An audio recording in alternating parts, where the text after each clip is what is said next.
Yo lo que voy a hacer en este momento es hacer un breve repaso por las terminaciones finales que nos quedan por terminaciones de cerramientos de chapa. Me pregunta Verónica, ¿de terminaciones en fachadas? Es lo que vimos antes a la mañana, los primeros ratos de la mañana. Si necesitan que lo retomemos, vuelvo a los detalles. Verónica, ¿te lo perdiste o hay alguna consulta puntual respecto de este tipo de terminación? Bien. En los apuntes del curso están los detalles. Así que si ustedes quieren puntualmente definir detalles de sus propios proyectos, nosotros les podemos mandar por mail detalles del rough opening o de esquinas. Normalmente lo que se hace cuando se trabaja con revestimientos de chapa en fachadas es utilizar y recurrir mucho a las cinguerías. O sea, los plegados de chapa que recubran los bordes como cantoneras y también los perímetros interiores de los vanos como rough opening, ¿sí? Sobre los cuales después se fija la carpintería. Todo eso se hace con chapa plegada, que se manda a definir según el proyecto, según el ancho también de los vanos, como para que esa pendiente de la que recién hablaba Alfredo, que normalmente venimos trayendo el revestimiento EIFS, por ejemplo, y lo pasamos por arriba del EPS, ¿sí? Acá voy a hacer un pequeño detalle. Imagínense que este es el panel. Nosotros tenemos OSB, ¿sí? Tenemos también EPS, que da toda la vuelta y se fija acá el perfil compensador. ¿Bien? Este es el EPS. Acá vendría la abertura, que nosotros vamos a definir según proyecto, esa abertura de abrir, de 2 hojas, lo que sea.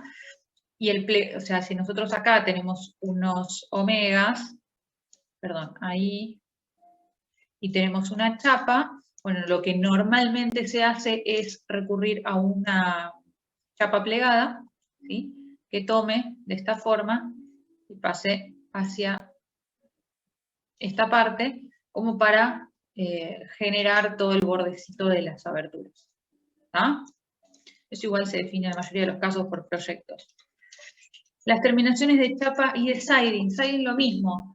Normalmente lo que se hace cuando se viene en una esquina, en otro sentido, es cortar tiritas de placa cementicia sobre un lado y sobre el otro. Eso también está en los detalles. Déjenme que después de compartir pantalla un ratito. Voy a volver a la parte anterior como para refrescar eso una vez más. Denme un segundo. Que es lo que habíamos hablado cuando empezó la mañana, ¿sí? Un ratito acá, déjenme un segundo. Ahí va. Ahí, a ver.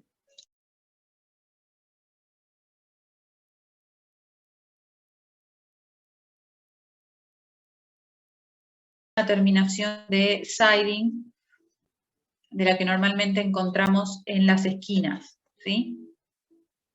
Es un pedacito de chapa de cada uno de los dos lados, de placa, perdón. En este caso tenemos un revestimiento de siding de PVC. Los siding de PVC ya vienen con cantoneras, pero es lo mismo, ¿sí? Se puede aislar directamente con poliuretano proyectado. Este es el detalle de la chapa. Me pregunta arquitecta Natalia. Se puede aislar directamente con poliuretano proyectado en lugar de lana de vidrio, por ejemplo, entre perfiles o en cubiertas de chapa. Bien, el poliuretano proyectado, como ustedes saben, es otro sistema de aislación que es comparable con la lana de vidrio porque se utiliza entre perfiles. No reemplaza la aislación exterior del EPS, ¿sí? Eso tiene que estar. Nosotros recomendamos la lana de vidrio por varios motivos, fundamentalmente. Porque la lana de vidrio es un material normalizado e industrializado. Eso nos permite a nosotros calcularlo muy precisamente antes de instalarlo. Por ejemplo, cuando nosotros tenemos que hacer un cálculo térmico y recurrimos al material aislante para definir su espesor y densidad, nosotros conocemos de antemano, por la certificación que tiene la lana de vidrio, cómo se va a comportar. Del poliuretano proyectado y de la celulosa proyectada, de todos los proyectados, tenemos un tema de aplicación. Dependiendo de la densidad de aplicación de ese producto va a ser el resultado final. Entonces no es un producto que esté directamente relacionado con el material que nosotros estamos instalando, ¿se entiende? Eso por una parte, necesitamos de una aplicación acorde al cálculo, que ya es como otro procedimiento más que tenemos que cuidar. Supongamos que sigue siendo eso y no es ningún problema, se aplica según el cálculo. Tenemos que todavía colocar una barrera de vapor. Acuérdense que la cara interna de nuestros paneles exteriores van a tener un riesgo de condensación, por eso el foil de aluminio, que ya viene pegadito en la lana de vidrio. Eso lo facilita o agiliza también en el procedimiento tener un producto que ya tiene barrera de vapor. Si nosotros recurrimos a un proyectado como el poliuretano, la barrera de vapor la tenemos que materializar con un film de polietileno, por ejemplo, ¿sí? Film de polietileno más poliuretano proyectado son materiales que en comparación con la lana de vidrio con foil de aluminio tienen una menor resistencia al fuego, ¿sí? Entonces, en cuanto a vieron que ayer comparábamos diferentes tipos de aislación y cómo se comportan ante la llama, qué tipo de gases emanan en la combustión, eso siempre lo cuidamos porque estamos del lado interno, del lado más próximo a las personas. Y por otra parte también, y es otro gran motivo por el cual recomendamos la lana de vidrio, tiene que ver con el impacto ambiental de los materiales, ¿sí? Nosotros siempre buscamos que el sistema constructivo sea lo más sustentable posible. En cuanto a la sustentabilidad, nos referimos a la procedencia de los materiales, de las materias primas, de las cuales se hacen los materiales. Nos referimos también a la producción de ese material, cuánta energía y cuántos desperdicios se generan en la producción misma del producto, más allá de cómo se comporte, ¿sí? Y en el posible caso de un reciclado, cómo ese material puede volver a utilizarse o a reciclarse, ¿sí? Es todo el ciclo de vida.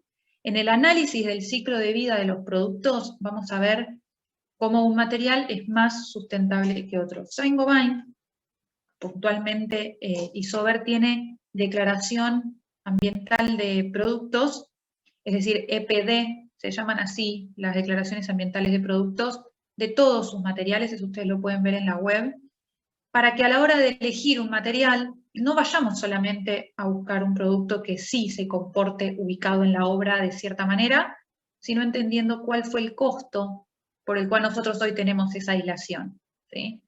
La lana de vidrio es un material que, como lo explicó Sandra,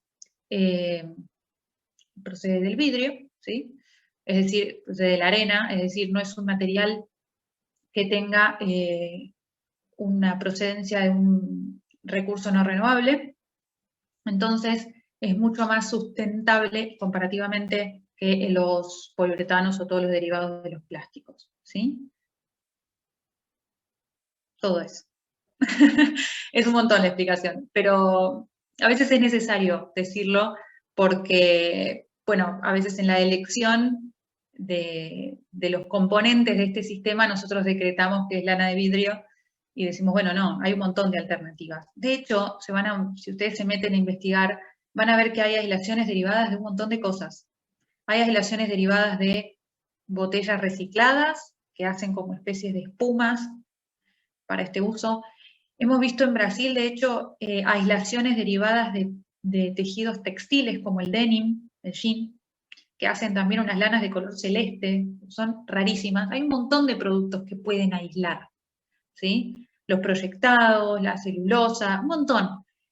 Entonces, lo que nosotros buscamos es todo eso, que cumpla no solamente con la aislación térmico-acústica y la barrera de vapor, sino que sea seguro ante el fuego, que sea rápido de instalar y lo podamos calcular, es decir, que sea un material industrializado y que sea sustentable, ¿sí? Otra pregunta más por acá. ¿Hay algún costo, hay algún estimado básico de peso y costo por metro cuadrado construido? A ver, vamos a ver esta pregunta que nos está haciendo Jorge. ¿Hay algún estimado básico de peso y costo por metro cuadrado construido?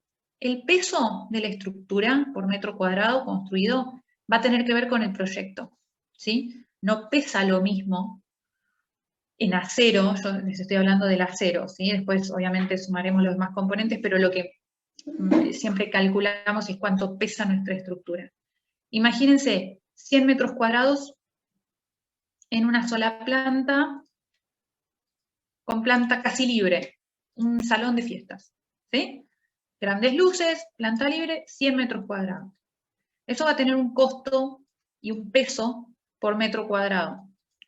Si los mismos 100 metros cuadrados nosotros los tenemos en una vivienda de 2 plantas, con voladizos, balcones, grandes luces, vigas reticuladas y cuestiones arquitectónicas que lleven a más complejidad estructural, el costo y el peso no tiene que ver con el metro cuadrado, tiene que ver con el proyecto, ¿sí? Es muy difícil analizar cuánto cuesta la estructura por metro cuadrado sin saber de qué estamos hablando, ¿sí? Siempre está ligado al proyecto. Tenemos viviendas que pesan 25 kilos por metro cuadrado de acero, y tenemos viviendas que pesan 35 kilos por metro cuadrado en acero, o más, o menos. Eso depende siempre del proyecto. ¿Nosotros lo podemos saber de antemano? Sí, lo podemos calcular y computar, incluso antes de que ustedes compren los materiales, porque nosotros sabemos cuánto pesa cada perfil, cada placa, cada tornillo. Entonces, desde el cómputo de materiales, lo que se hace inicialmente al definir un proyecto es sacar todos los perfiles de la obra, todos los tornillos, todas las placas, sacamos costos y sacamos peso, pero siempre a partir de un proyecto. Ahora yo les voy a contar sobre los procedimientos de cómputo y demás. ¿Hay limitación de plantas para este sistema? Nos pregunta Eduardo. Sí, en nuestro país hay una limitante en cuanto a los niveles construidos que podemos hacer en sistema steel frame puro, y me refiero a puro porque yo les mostré al inicio de este seminario proyectos en los cuales con estructuras mixtas podemos alcanzar torre de altura, ¿sí? Si la estructura es mixta, es decir, los paneles de steel frame son cerramientos, hemos hecho torres de 30 pisos, ¿sí? Utilizando el sistema de paneles interiores y cerramientos exteriores, pero la estructura en este caso era de hormigón. Ahora, si estamos hablando de un puro steel frame, como lo que vimos en este curso, de planta baja, entrepiso, planta alta y cubierta, esa estructura de planta baja más 1, siempre, es lo más común. Hemos hecho también planta baja más 2, eso está permitido en nuestro país por reglamentación, pero depende mucho de la arquitectura, ¿sí? Depende de cómo se va a rigidizar eso y cómo son los planos de apoyo y los vientos de la zona en donde estemos construyendo, ¿sí? Van a ver en otros países que hay más niveles construidos. Hemos visto en Chile planta baja más 3, en nuestro país no lo podemos hacer aún. No quiere decir que en el futuro no se habilite ese tipo de construcciones también. Y en tiempos de ejecución estamos en 1/3. Lo que nos comentan nuestros constructores, que nosotros tenemos empresas constructoras adherentes, a lo que le llamamos socios adherentes, son nuestras empresas constructoras que trabajan con nosotros, que siempre construyen en steel frame a través de nuestra ingeniería de detalle y se asocian a la consultora. Ellos son para nosotros también fuente de información y lo que nos comentan sobre los tiempos de ejecución es que más o menos para una obra de 120 metros cuadrados están en 3 meses, ¿sí? Todo, lo que es hasta la pintura interior. Después, bueno, quedará la colocación de revestimientos, artefactos y terminaciones. Pero lo que es la estructura es ese más o menos el tiempo. ¿Bien? Se estima es 1/3 de lo que lleva una construcción húmeda. ¿Alguna pregunta más? Bien, vamos a entonces avanzar con lo que... Genial. Si les quedan algunas preguntas, también nos las pueden mandar por mail después, ¿sí? No hay problema. Ayer estuvieron hablando con Sandra Lambiase de Isover respecto de entrepisos. Yo lo que voy a hacer ahora es brevemente repasarlo, como para que ustedes tengan estos detalles también en los apuntes, ustedes los pueden utilizar para material de consulta, y al momento de definir sus propios proyectos, vean que estas decisiones las van a tener que tomar ustedes desde el diseño de los entrepisos. Acuérdense que teníamos dos sistemas de entrepisos fundamentalmente, los entrepisos en seco y los entrepisos en húmedo. Los entrepisos en seco son los que se van a hacer sin obra húmeda, solamente solapando productos industrializados con diferentes comportamientos, por supuesto, y diferentes usos, y lo vamos a hacer directamente encima de un diafragma de rigidización. ¿Sí? Acá vemos el diafragma de rigidización vertical que habíamos colocado en el plano exterior de nuestros paneles. Acuérdense que siempre iba cruzando, ¿sí? De planta baja a planta alta. Ponemos entonces luego en entrepisos el perfil de borde, ¿sí? Esta L de contención, y la banda acústica encima de cada una de las vigas del entrepiso, que estaban definidas por cálculo. Y ahora vamos a ver el entrepiso en sí. Siempre el entrepiso se rigidiza con OSB o con chapa. En entrepisos secos, el único método de rigidización que tenemos es la chapa, perdón, es el OSB, justamente OSB de 18 milímetros. ¿Sí? Siempre para entrepisos secos vamos con OSB. Se coloca luego la lana de vidrio compacta, que pesa 100 kilos de densidad, 100 kilos por metro cúbico, y tiene 20 milímetros de espesor. Este producto panel PF, del que hablaba Sandra Lambiase ayer, que viene así en paneles de 1,20 por 1,20 y se apoya. Y luego encima vamos a colocar una doble placa para este segundo espesor de masa que necesitábamos en ese sándwich de masa resorte masa, ¿se acuerdan? Vamos entonces con el segundo volumen o el segundo espesor de masa. Esto lo vamos a materializar con OSB más placa cementicia. Estas dos pueden estar pegadas o atornilladas entre sí. No pasamos a la parte de abajo, dejamos el panel PF continuo para no generar puentes de acústica. Y la placa cementicia esta tiene que ser de 15. No pongan de menor espesor porque se fisura a flexión. Placa cementicia de 15 sobre un OSB de 18. Si los quieren atornillar, que sea un tornillo cortito, ¿sí? Así no pasan para abajo. Y vean cómo siempre llegamos al punto de contacto en el zócalo perimetral, que es de panel PF.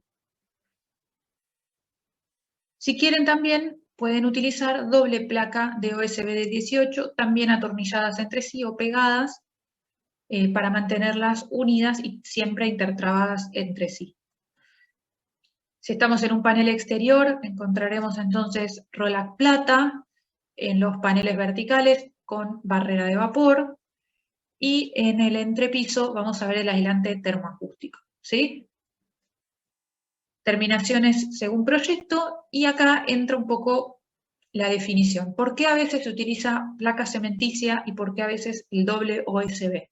Tiene que ver con el revestimiento de terminación, el solado que ustedes decidan ubicar.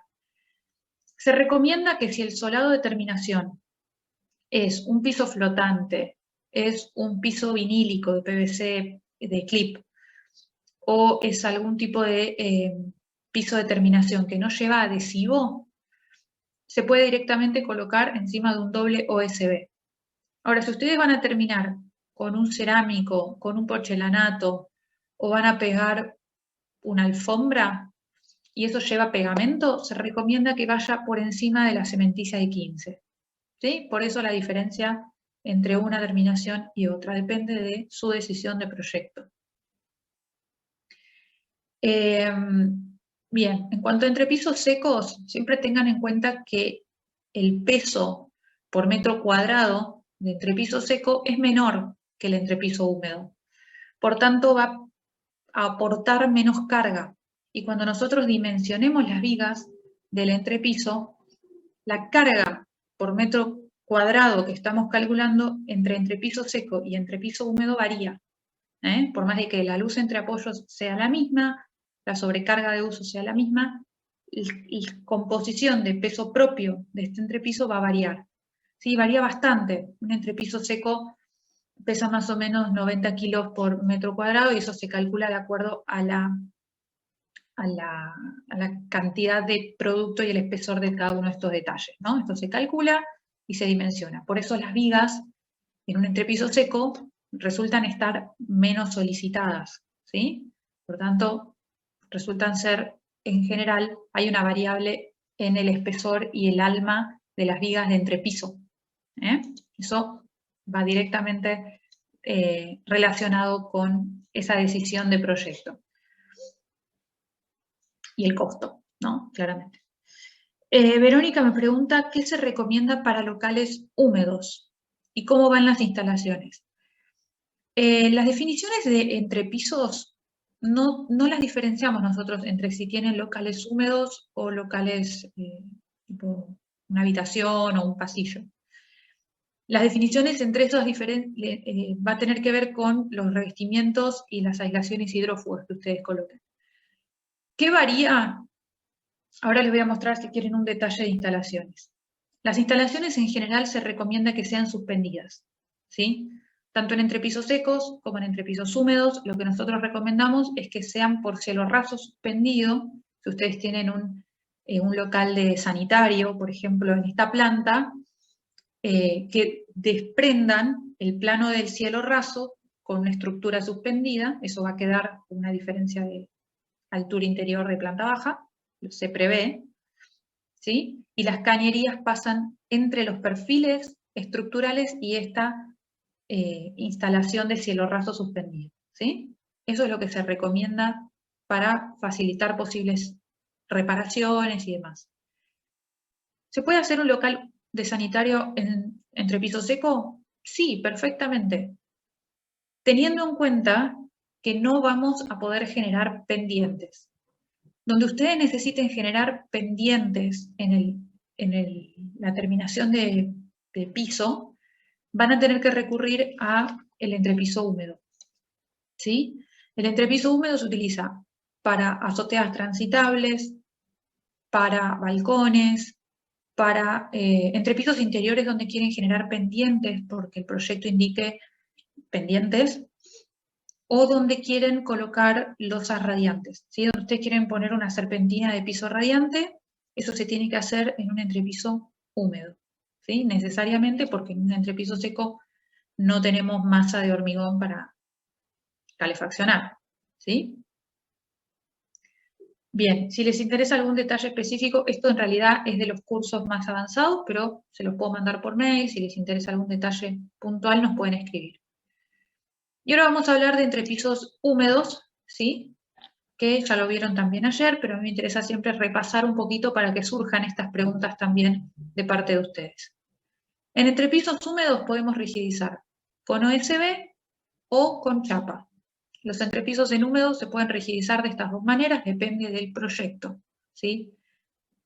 Hay quienes deciden rigidizar todo con OSB y no utilizan chapa, está perfecto, y también está la otra alternativa. Ya lo vimos en el curso de ayer, cómo se colocan, cómo se atornillan, el porqué de los espesores y demás.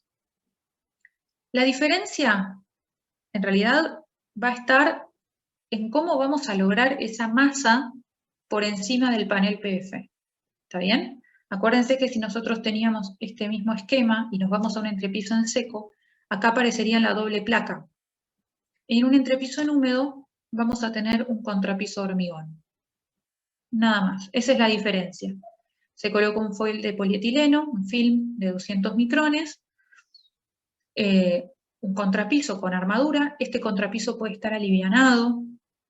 Esto depende del proyecto, el espesor, las pendientes, si está alivianado, si no está alivianado, si tiene serpentina o no, los espesores. Todo es, según proyecto, es un dato que a nosotros nos tienen que dar al iniciar el cálculo de las vigas estructurales, porque acuérdense que acá tenemos perfiles solicitados por carga, por metro cuadrado, y necesitamos saber cuánto pesa. No es lo mismo que ustedes digan, vamos a hacer un entrepiso en seco, nosotros calculamos esas vigas y después aparezcan con un contrapiso hormigón. Eso pesa mucho más.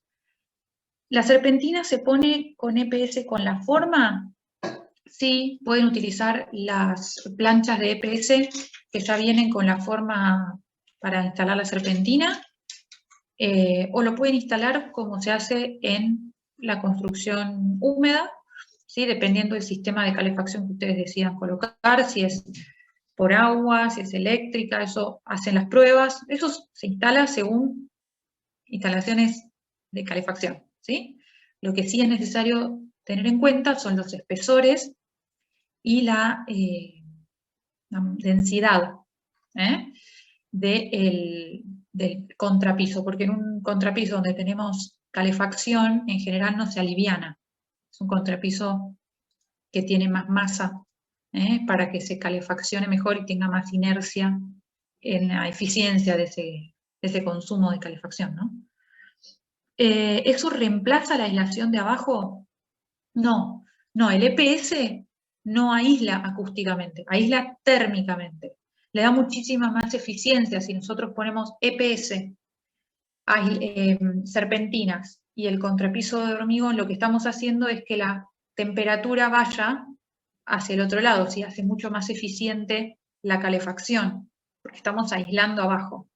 Térmicamente, el EPS es muy buen aislante térmico. Aislante acústico, no. ¿Sí? El EPS como aislante acústico necesita siempre algún tipo de resorte, ¿sí? Con más aire. La celda cerrada no aísla muy bien el sonido. De hecho, hay productos que vienen para colocarse dentro de los paneles de steel frame como bloques de EPS. Mastropol los tiene, de hecho, y se utilizan mucho para paneles de steel frame con muy bajo requerimiento acústico, ¿sí? Por ejemplo, no sé, talleres de máquinas, donde tenemos que aislar por ahí térmicamente, pero el sonido, bueno, si son todos talleres, el sonido no se aísla, no es necesario aislarlo, o no les interesa por proyecto. Entonces el EPS, acuérdense siempre, para lo térmico va muy bien, pero para lo acústico no tanto. En caso de incendio, pregunta por acá. Eduardo, ahora voy a la otra pregunta que me salté. En caso de incendio, si bien se tiene tiempo de evacuación, ¿la estructura queda tan comprometida que la vivienda no sirve más? En caso de incendios, ustedes siempre tengan en cuenta que todos los materiales tienen un punto de fusión. Siempre. O sea, la temperatura a la cual se funde el acero es de 1300 y pico de grados centígrados. O sea que si el incendio llegó a una llama a esa temperatura y la estructura se comprometió, por supuesto, no sirve más. Como en todas las pérdidas materiales que se producen en un incendio. Lo que sí es necesario que contemos es con la suficiente cantidad de minutos como para proteger a las personas. Y después veremos cuánto tiempo se tardó en apagar ese incendio y qué se puede o no rescatar de esa estructura. Depende de los casos. Hay casos en que sí, los perfiles se pueden... Lo que tiene bueno los perfiles es que si se apagó el incendio y no se comprometió la estructura, los perfiles pueden seguir siendo usados. O sea, se puede desmontar toda la estructura y volver a usar el perfil. En otro uso, o sea, se puede reutilizar, a eso voy.